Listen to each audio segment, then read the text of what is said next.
So, the right to bear arms actually derives not from the Second Amendment, as many people in America think, but actually it comes from a much earlier English Bill of Rights from 1689. Now, the English Bill of Rights from 1689 came off the back of the Glorious Revolution, which was from the year earlier. So this was to do with the overthrow of the Catholic King James II, and this to do with the ascendancy of King William of Orange, and also his wife Mary II. So the two of them reigned jointly. And so Parliament wanted to ensure that the rights of the English people, in particular of the Protestant English people, would be enshrined in law, so that from now until eternity there would never again be a Catholic king who could threaten the rights of the English Protestants. And so within this English Bill of Rights, one of the things that it laid out was that Protestants had the right to bear arms. Not Catholics, because obviously they didn't want Catholics, especially in Ireland or just anywhere in Britain, to be able to have the right to bear arms, because then there was fear of terrorist attacks such as what you had with Guy Fawkes, with the Gunpowder Plot, and also just other uprisings in general. And so the right to bear arms in Britain was limited purely to Protestants in those days. However, a century later, when America was looking to set up its own constitution, they looked back at this English Bill of Rights, but then also bore in mind that Catholics and other religious minorities should also be protected. Yeah, so there was religious freedom, which obviously guaranteed by the First Amendment. And so within that, the right to bear arms was available for all citizens. However, what a lot of people fail to recognise is that within the Second Amendment, the first part of it is talking about a well-regulated militia.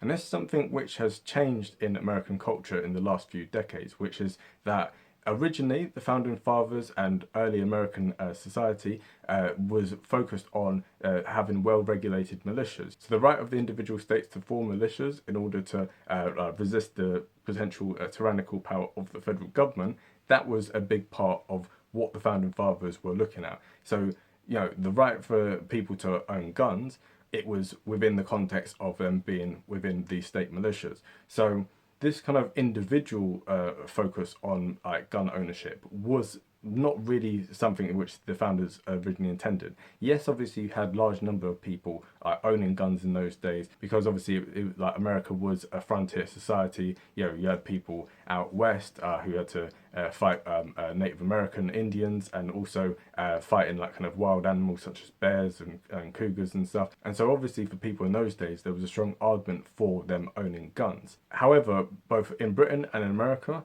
society changed over time, so people, as things became more urbanized and as the kind of need for this kind of frontier mentality faded away, there wasn't really much need for people to own guns in the same way as they had before. And so for this reason, we see in the 1870s a change in the attitudes to guns, both in Britain and in America. So in 1870 in Britain, you have the first major gun legislation act, which restricted the kinds of people who had access to firearms, and also subsequent laws over the course of the 20th century restricted what kinds of guns could be sold to people.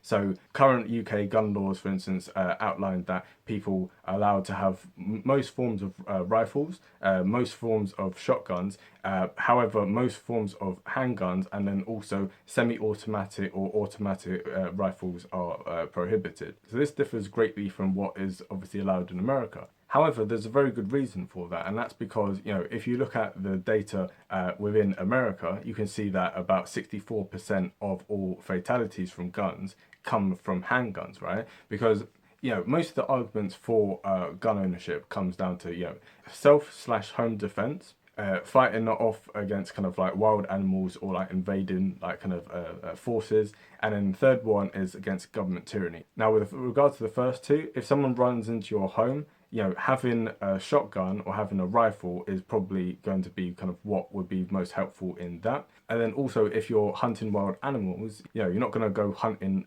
bears or elk or whatever with a pistol. You're going to tend to use rifles. Also, with regard to resisting government tyranny, it's there's limits to that, because obviously, for instance, although in America you do have the right to bear arms, you don't have the right to own an Apache helicopter or a nuclear bomb or a tank, etc., or even a rocket launcher. You already have restrictions in America as to what kind of weapons you can have. So a big part of like the argument about government tyranny, it made sense back then. It doesn't make so much sense now, because unless you want citizens to literally have weapons of war, yeah, to be able to resist the federal government, that, you know, these kind of militias that you could have, they would be a thorn in the US government's side, but it's realistically nothing that's going to actually, you know, challenge the largest army that's ever existed. So that argument is kind of, in this day and age, kind of a mute one. However, when we think about homicides, yeah, most of the homicides in America take place because of handguns, right? So it's people going out and, you know, like shooting people, either with regard to gang-related things, or with regard to like hot-blooded murders where people are in a fit of rage and they want to go out and kill someone, yeah? So that's the reason why the vast majority of deaths end up being from handguns.